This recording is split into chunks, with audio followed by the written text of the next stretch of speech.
Hello tout le monde, j'espère que vous allez bien. Aujourd'hui, on se retrouve pour notre 5e vidéo et donc pour la lettre E de cette série l'ABCD des marques. Je vais commencer l'épisode par vous poser une question. Quand vous étiez petit ou petite, quelle était la princesse que vous trouviez la plus badass? Moi, c'était Jasmine. Pour moi, Jasmine, elle représentait tout. La confiance en soi, la féminité, le caractère, les femmes d'Orient. Je la trouvais trop belle avec ses cheveux super longs, ses tenues, ses voiles, etc. Et si aujourd'hui, je devais être Jasmine, je m'habillerais en Elisab. Mais avant de commencer, bienvenue à tous les passionnés de mode et aux curieux qui se sont perdus ici par accident. Vous êtes les bienvenus aussi. Moi, c'est Lina et comme vous, j'ai des millions de choses à apprendre sur la mode. Et je trouvais ça plus sympa de le faire à plusieurs. Au programme, histoire, anecdotes, décryptage de marques, stylisme, mouvement, le tout sans prise de tête et expliqué simplement. Alors j'espère que vous êtes confortablement installés car votre épisode est sur le point de débuter. C'est parti! Notre histoire commence en 1964, à la naissance d'Elissab à Damour, dans une petite ville libanaise, au sud de Beyrouth. Elissab, il va naître dans une famille ni pauvre ni riche, mais qui n'est pas forcément dans le monde de la couture. Il a des frères et sœurs, ils sont 5. Et c'est un enfant qui adore dessiner. Il adore créer des robes. Il ne décide pas du tout forcément avoir une carrière de couturier, surtout que c'est pas forcément la question dans sa famille. Il n'y a pas de figure de styliste orientale. Si on est en France, c'est différent. On a des exemples comme Christian Dior, etc. Là, en Orient, on n'a pas une idée que ça peut être une carrière de devenir styliste.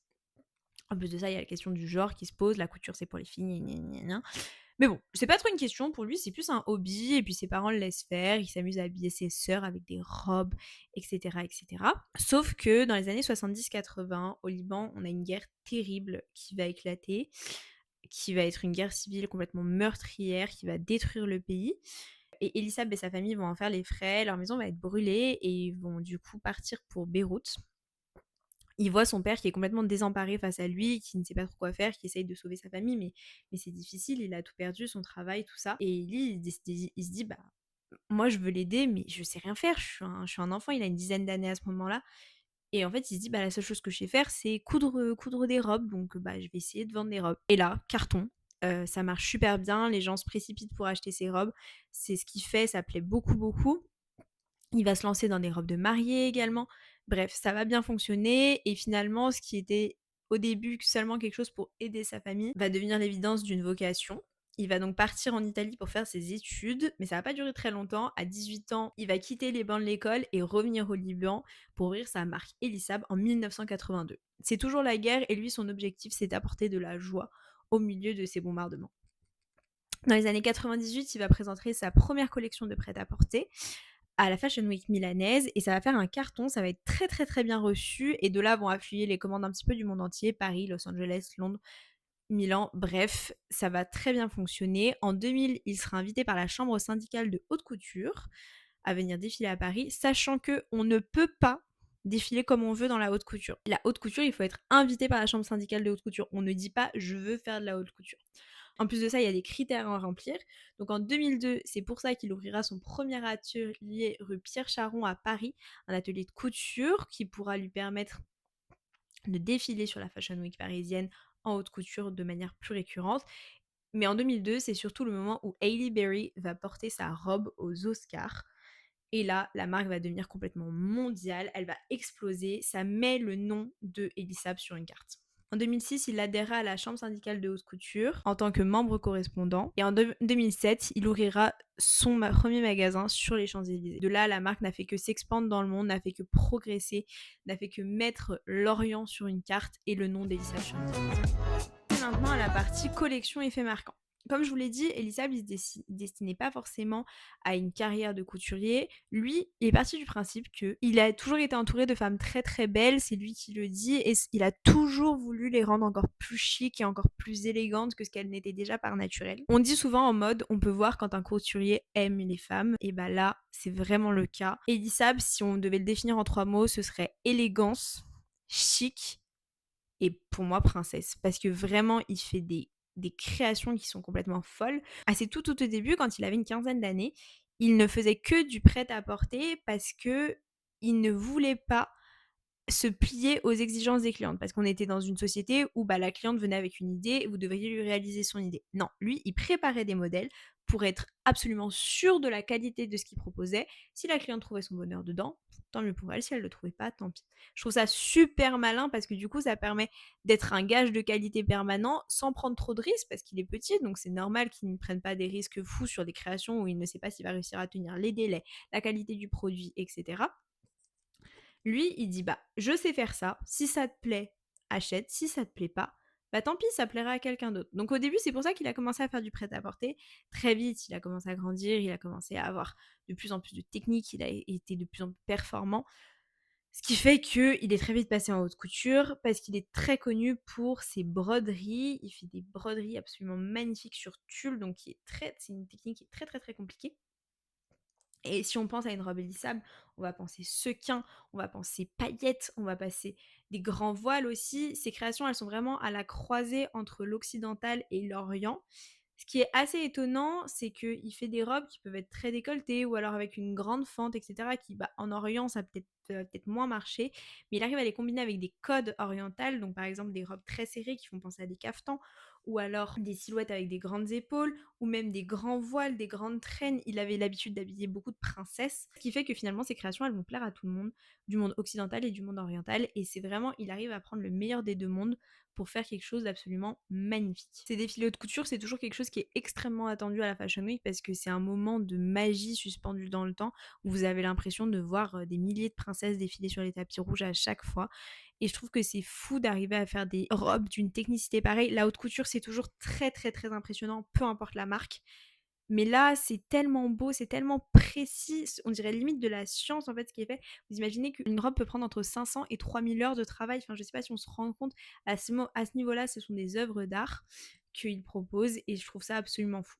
J'aimerais qu'on s'arrête sur un défilé qui a marqué l'histoire de la mode et l'histoire d'Elissab, bien évidemment. C'est le défilé qui a eu lieu à Riyad en 2024, le 13 novembre, pour fêter les 45 ans de la maison. Le défilé s'appelait Les 1001 saisons d'Elissab et ce qu'il va proposer pendant ce défilé, c'est juste incroyable. Lui à Riyad, comme je dis, c'est pas quelque chose de courant, c'est pas une capitale de la mode, c'est pas non plus un endroit où la mode est très présente, mais ça s'inscrit dans le projet un petit peu de l'Arabie Saoudite, le projet du prince et du roi, qui est d'ouvrir ce pays-là au monde, de montrer que l'Arabie Saoudite a changé de mentalité, parce que c'était un pays avec énormément de restrictions sur les femmes, et je vais vous mettre des images du défilé, mais vous allez vite voir qu'on est complètement à l'encontre de ce qu'on aurait pu penser sur ce que pouvaient porter les femmes en Arabie Saoudite. Enfin, quand on a Gilo qui est en mini juste corps as usual because she's a Latina and a Latina is always in juste corps, bah là forcément on se dit waouh, il y a vraiment un changement qui est fait, ça illustre beaucoup de choses par rapport politiquement en tout cas, le message est très fort. Ce défilé, il va présenter plus de 300 silhouettes. Je ne sais pas si vous vous rendez compte du travail que c'est de présenter 300 silhouettes de haute couture. Il va se découper, alors il y a énormément de stars qui sont présents parce que comme je l'ai dit, Elissab, c'est quelqu'un qui a habillé énormément de princesses, énormément de célébrités, énormément de stars sur les tapis rouges. On a Monica Bellucci, Hailey Bailey, évidemment. En prestataire, on a Gillo, on a Camila Cabello, on a la chanteuse libanaise Nancy Ajram, on a également un chanteur égyptien. Bref, c'est sur un spectacle. Le défilé est chorégraphié par Biancali, qui est une chorégraphe extrêmement connue. Donc on a toute une partie dansée, toute une partie chantée. Et donc ça se présente en plusieurs tableaux, comme un spectacle. On commence par Gillo qui chante, les mannequins qui défilent en même temps. Ça fait un peu penser au show Victoria's Secret, pour ceux qui en ont déjà vu. Bref, ensuite on a Camila Cabello qui chante. Elles sont toutes habillées en Elissab dans des tenues absolument fantastiques, des tenues qui s'ajustent, qui se font, qui se défont. Bref, et donc on a différents tableaux. Le premier tableau va être un peu plus gris et noir. Le deuxième tableau va être un peu plus rose et vert. Et le troisième tableau va être plutôt dans les bleus. Donc en plus, on balaye tous les tons de couleurs possibles de l'arc-en-ciel. Et clou du spectacle, Céline Dion, qui n'avait pas performé depuis 4 ans. Elisabeth, c'est quelqu'un qui l'a beaucoup habillée dans sa carrière, mais elle vient et elle fait une performance avec 2 chansons absolument magnifiques. Elle revisite les chansons avec un petit côté un peu arabique. Le show est juste à couper le souffle, les mannequins qui défilent dans des tenues d'or en même temps, elle dans sa cape Elisabeth avec des paillettes. Franchement, c'était juste exceptionnel. La performance est dingue, c'est un des plus gros shows de mode qui a jamais existé. C'est pas le plus gros, mais c'est un des plus gros. Et c'est juste exceptionnel. Donc voilà, je voulais qu'on s'attarde sur ce défilé-là parce que je trouve que c'est un très très beau moment de la mode. C'est aussi un bon symbole parce que ça a permis de mettre le Moyen-Orient sur la carte de la mode, qui est une industrie pourtant où on dit tout le temps oui, ça tourne autour des quatre capitales de la mode, ça tourne autour des quatre capitales de... Oui, c'est vrai, mais on sait faire des choses ailleurs et des fois je pense que c'est cool d'aller voir aussi ce qui se fait ailleurs, les savoir-faire qu'il y a, parce qu'il y a des savoir-faire exceptionnels dans d'autres pays qui pourraient être apportés. Je trouve ça sympa d'avoir décentralisé ce défilé et au-delà de ça, c'était une belle célébration de la carrière d'Elisa. On passe maintenant à la partie analyse com et marketing, ma partie préférée. Alors, pour cette analyse com et marketing, premièrement, on va commencer par le début. Ce qui a fait connaître Elisab, c'est son utilisation des célébrités. Avant 2002, il habillait des princesses, mais à part Kate Middleton, vous n'allez pas aller forcément googler les princesses du Moyen-Orient, tout ça. Donc, ça ne permettait pas de se faire connaître au grand public. En 2002, Hailey Berry, elle va gagner son premier Oscar pour le film À l'ombre de la haine. Il faut savoir qu'Hailey Berry, c'est la première actrice noire à gagner un Oscar. Donc, elle arrive dans sa robe lit de vin, absolument magnifique, un bustier cousu avec de la broderie, une traîne, voilà, immense. Et elle arrive, elle gagne cet Oscar, donc il y a un énorme symbole parce que c'est la première actrice noire à gagner. Elle a sa petite pixie cup là, magnifique, trop belle. Et donc elle est habillée en Elisab et il le dit lui-même, Hailey Berry a réussi à mettre Elisab sur la map. Elle a réussi à le faire connaître au grand public. Et de ce jour-là, c'était plus juste le mec qui habille les princesses. Non, c'était Elisab. Ce qui est très rigolo, c'est qu'ils ne se sont jamais rencontrés. La première fois qu'ils se sont rencontrés, c'était en 2024, du coup au show à Riyad. C'était la toute première fois qu'ils se voyaient et je trouve ça trop fou que lui, il a été là au moment le plus important de sa carrière et elle l'a aidé quelque part à faire connaître cette marque. Le fait qu'ils se rencontrent que maintenant, je trouve ça trop chou. Voilà, elle était très très émue. Elle a reporté la robe à l'occasion du défilé qui lui va toujours sublimement bien. Ça vous permet de comprendre comment il utilise les célébrités. Après Hailey Bailey, il y en a eu plein d'autres. Maintenant, du coup, c'est un peu la personne à avoir pour vous habiller sur les défilés à Cannes. Comme je vous ai dit, il a fait énormément de shows de Céline Dion. Mais il habille également Monica Bellucci très très souvent, Gillo, bref, beaucoup d'acteurs et d'actrices font appel à lui parce que ses robes elles sont spectaculaires et sur un tapis rouge c'est exactement ce qu'il vous faut en fait. Ça permet à Elisab de se positionner comme une référence du glamour et de la cérémonie mais sans vraiment s'appuyer sur une égérie en fait. C'est plus on associe Elisab à des grands événements qu'on associe Elisab à cette personne. Donc je trouve que c'est une manière différente d'utiliser des égéries temporaires pour finalement devenir l'égérie d'un moment. Le deuxième point, c'est qu'Hailey Berry, c'est une star américaine. Comme je vous l'ai dit au tout début, au moment où Elisab commence, où il n'y a pas de personne du Moyen-Orient, il n'y a pas de Libanais couturier cible qu'on a en tête, etc. Donc il faut se faire connaître. Forcément, le fait de se défiler à la Fashion Week, etc., ça aide, ça permet d'ouvrir un petit peu au monde. Mais l'utilisation de ces stars, donc de stars de pays différents à chaque fois, pareil, ça permet de la crédibilité dans chaque pays. Son expansion dans le monde s'est fait progressivement. Issab, il n'a pas été gourmand. Il a commencé chez lui à Beyrouth, pour ensuite aller en Italie, pour ensuite aller en France, pour ensuite aller aux États-Unis. Bref, la progression et l'expansion mondiale, elle est progressive. Et c'est ce qui fait que c'est bien maîtrisé. C'est qu'il s'est pas lancé d'un coup, boum, il a fait 250 magasins dans le monde entier. Non, il a attendu que là, ça marche dans ce pays. Ok, ça marche là, je vais aller voir ailleurs. Ça marche là, ok, je vais aller voir ailleurs. Si Elisab, il s'expand de manière géographique, ça ne s'arrête pas là. Il va y avoir un tournant cosmétique en 2009 où il va signer un contrat de 10 ans avec Beauty Privilege International, qui est une filiale parfum du groupe japonais Shiseido, pour lancer une ligne de cosmétiques et de parfums sous son nom.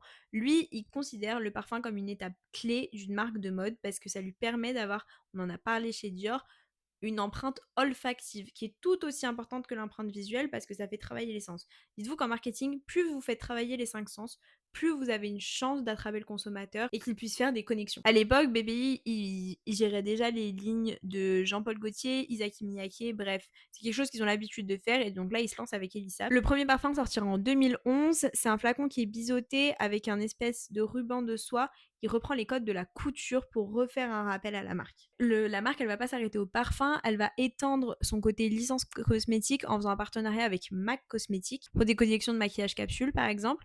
Mais ça va plus loin que ça. On a l'habitude de voir les marques de luxe qui collaborent avec du cosmétique. Ça, c'est pas nouveau qu'ils fassent leur propre parfum, c'est pas nouveau qu'ils fassent des collaborations avec des enseignes comme ça. Ce qui est un peu différent, c'est de faire des collaborations par exemple avec BMW. En 2019, ils vont avoir un partenariat avec CBM, donc Corporate Brand Maison, pour développer toute une ligne de mobilier luxe, donc jeux, meubles, etc., qui sera présentée au salon du meuble de Milan. Mais la collaboration la plus marquante pour moi, ça va se faire en 2024 quand Elisab il va signer un partenariat avec un constructeur aéronautique pour dessiner l'intérieur des avions d'affaires Global 8000. Ça, je trouve que cet exemple-là, ça montre à quel point il a une ambition de couvrir tous les segments du luxe et pas seulement la haute couture, et à quel point son savoir-faire peut se retrouver de partout. On passe maintenant aux pièces iconiques ou petits détails qui vous permettront de reconnaître Elisab.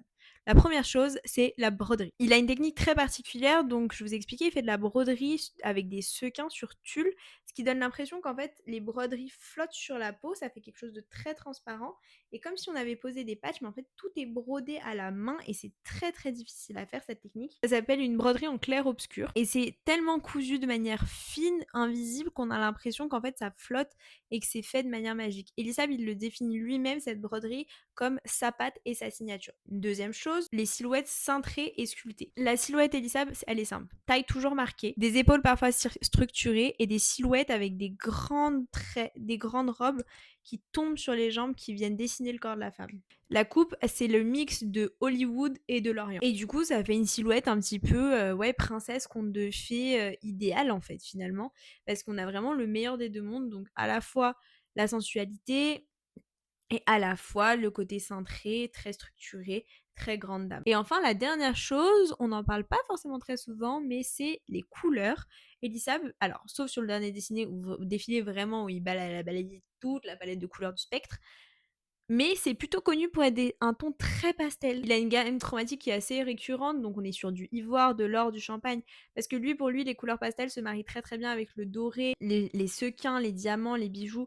Bref, donc pour lui, c'est plus facile de travailler avec des couleurs pastel que de travailler avec des couleurs vives. Et du coup, ça lui permet de créer une cohérence visuelle qui est immédiate. Ça veut dire que même sans logo, dès qu'on voit une robe avec de la broderie sur du tulle, des couleurs pastel, Elisab, tout de suite, ça fait sens. Et ça, je trouve ça trop cool d'arriver à avoir une identité visuelle par une palette de couleurs. On va résumer ça par l'ADN de la maison.